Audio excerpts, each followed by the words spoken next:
C'est l'heure de vous informer, messieurs et dames. Bienvenue sur ma bannière télévision. Ouvrons cette session d'information par l'éducation. Les parents sont libres d'acheter les fournitures scolaires de leurs enfants aux endroits de leur choix. Les inscriptions et les réinscriptions sont gratuites à tous les niveaux. Instruction de la ministre d'État en charge de l'éducation nationale aux directeurs provinciaux de l'éducation nationale de la RDC. Et certains estiment que ces mesures de la ministre ne sont pas respectés par les chefs d'établissement dans certaines écoles de Matadi. Les détails, suivez. À en croire quelques parents, la circulaire de la ministre d'État en charge de l'éducation nationale et de la nouvelle citoyenneté, Raissa Malou, souffre de l'exécution dont les chefs des responsables scolaires, tant privés que publics. Bien qu'interdit, les inscriptions se font moyennant $50 ou 100 000 francs dans quelques écoles pour les classes de 6e année des humanités, nous a rapporté un parent qui a signé l'anonymat. Il s'agit de l'Institut Ramazani 2, Maranatha et autres. Contacté à cet effet, le chef d'établissement de l'Institut Maranatha a démenti l'information à travers notre micro. Il a affirmé la stricte observance de la décision du ministre des tutelles. Je ne reconnais pas ça. Peut-être qu'il y a des gens ou certains enseignants qui font des spéculations pour avoir les dossiers, toucher de l'argent et venir inscrire les élèves à la place des parents. Mais dire que moi j'ai rencontré, ou bien il y a un parent qui m'a rencontré à qui j'ai exigé 100 000 francs congolais pour que j'inscrive son enfant dans la classe de 4e année, c'est faux et archi faux. Les inscriptions se font gratuitement chez nous. Pour celui de l'Institut Ramazani 2, le directeur des études assima l'intérim du préfet des études.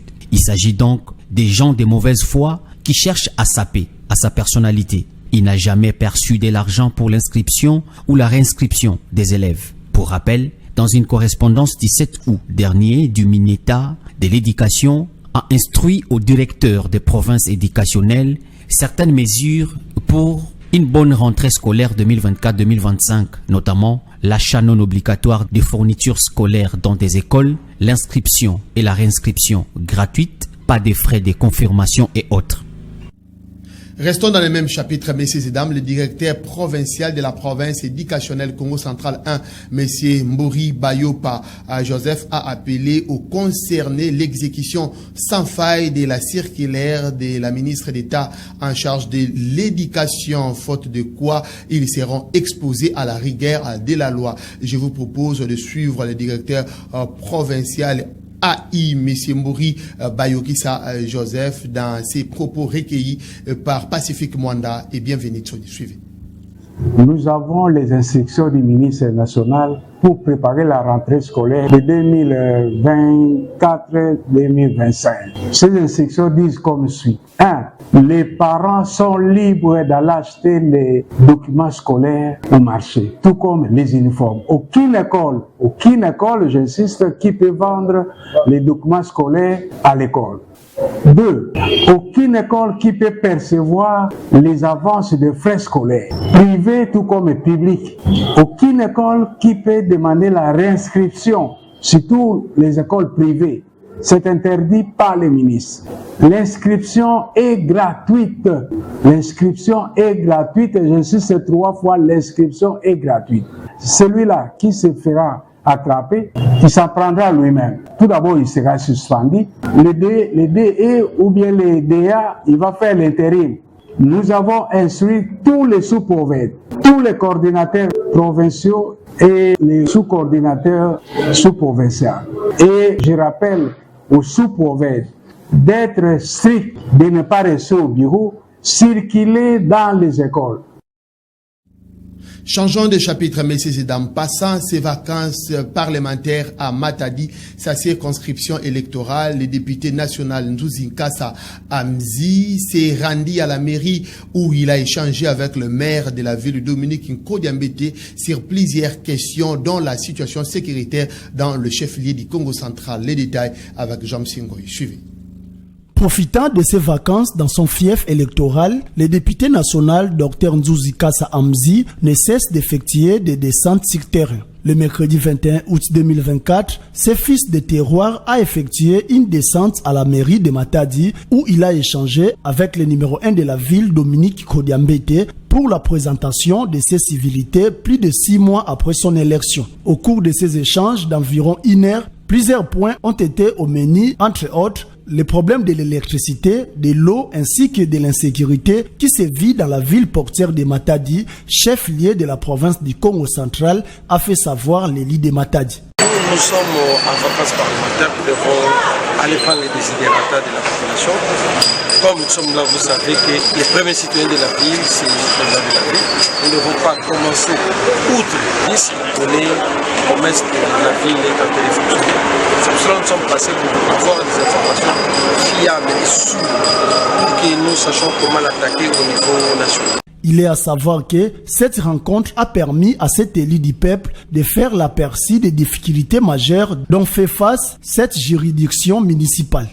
Parlons infrastructure dans cette édition du journal. Messieurs et dames, la population vivant le long de l'avenue Tsangoulouyeye et les usagers de cette route se sont dit satisfaits de la réhabilitation de cet axe routier qui relie les ronds-points Bouima et les quartiers communément appelés Kinkanda. Nous sommes là dans la commune de Matadi. Suivez.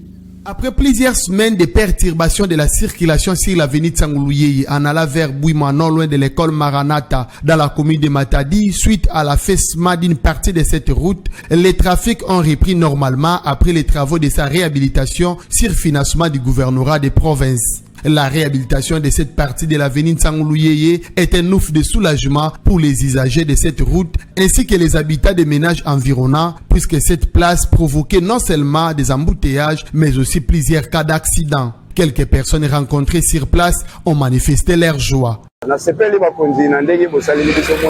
Merci aux autorités pour la rénovation de cette place. Nous avons beaucoup souffert, surtout avec les embouteillages.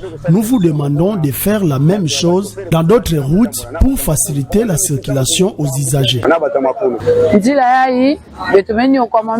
Nous avons beaucoup souffert à cause de cette place qui s'était gonflé. Nous avons beaucoup parlé à la télé pour interpeller les autorités. Nous avons vu les gouverneurs envoyer M. Patinzouzi pour la réhabilitation de cet endroit.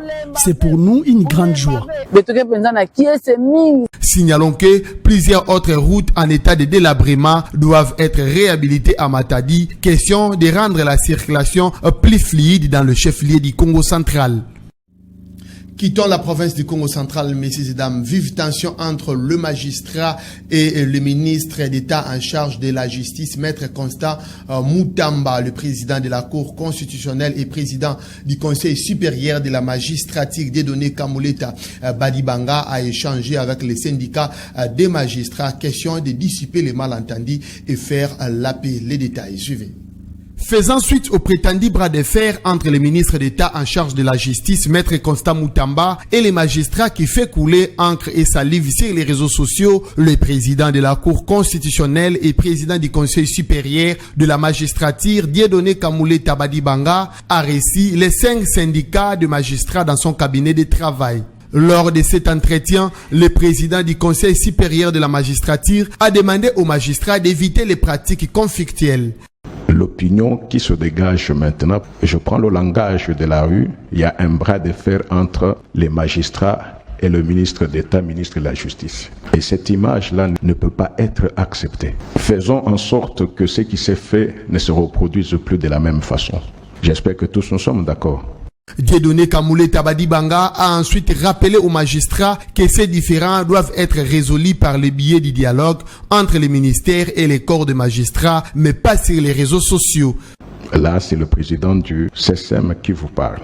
Y a-t-il des problèmes à régler? Vous connaissez la procédure. Allez vers l'autorité concernée. En tant que magistrat, même syndicaliste, abstenez-vous de toute prise de position qui engage la magistrature. Abstenez-vous d'utiliser les réseaux sociaux. Rappelons que le magistrat accuse les ministres de la justice de leur faire porter la responsabilité des dysfonctionnements de la justice en RDC. De son côté, Maître Constant Moutamba, ministre de la justice, ne compte pas rester passif face aux critiques et insiste sur les réformes qui doivent toucher aussi les corps des magistrats.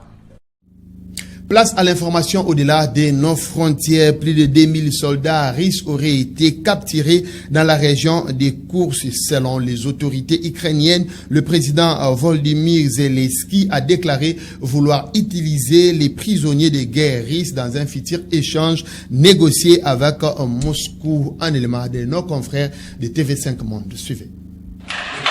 Sous la supervision d'officiers ukrainiens, ce soldat russe capturé à Koursk accepte de témoigner devant une caméra. Comme la plupart des combattants faits prisonniers de guerre pendant l'incursion ukrainienne, l'ancien étudiant de 22 ans est un conscrit. Nous avons tout simplement été abandonnés par notre commandement. Nous n'avions nulle part où aller. Nous étions des conscrits et les parachutistes ukrainiens étaient face à nous. Il était inutile de se battre. Une section nous a encerclés et c'est tout. Si nous avions choisi de nous battre, nous aurions été ensevelis sous les grenades. Au moment de sa capture, le jeune homme effectuait son service militaire depuis 10 mois sur le sol russe. Depuis qu'il est entre les mains des Ukrainiens, il n'a qu'un seul espoir. Être échangé et rentrer chez moi auprès de ma famille, de ma petite amie, de mes sœurs, de mes parents. N'avez-vous pas peur d'être à nouveau enrôlé dans l'armée? Il y aura une prochaine mobilisation en Russie. Je préfère me cacher dans la forêt. Je n'irai pas, je n'ai pas envie. Je me fiche de cette guerre. Une fois ramenés côté ukrainien, les soldats capturés sont examinés avant de recevoir d'éventuels soins médicaux. Les geôliers expliquent que leurs prisonniers russes arrivent au centre de détention effrayés. Ils craignent de subir de mauvais traitements. C'est sur le champ de bataille qu'ils sont des soldats haïs. Mais lorsqu'ils sont capturés, ils deviennent des gens ordinaires. Selon la Convention de Genève, ils devraient être traités normalement. C'est pourquoi nous les traitons ainsi. Plus de 2000 soldats russes auraient été capturés au cours de la première semaine d'incursion dans la région de Koursk, l'un des plus gros coups de filet des forces ukrainiennes depuis le début de la guerre. Kiev assure être déjà en pourparlers avec Moscou en vue d'un échange de prisonniers. Messieurs et dames, c'est sur cette note que nous bouclons complètement cette édition du journal qui vous a été réalisée par Gomez Tamba et Christian Timba. Portez-vous bien et surtout bonne suite des programmes sur les antennes de ma bannière télévision. Au revoir.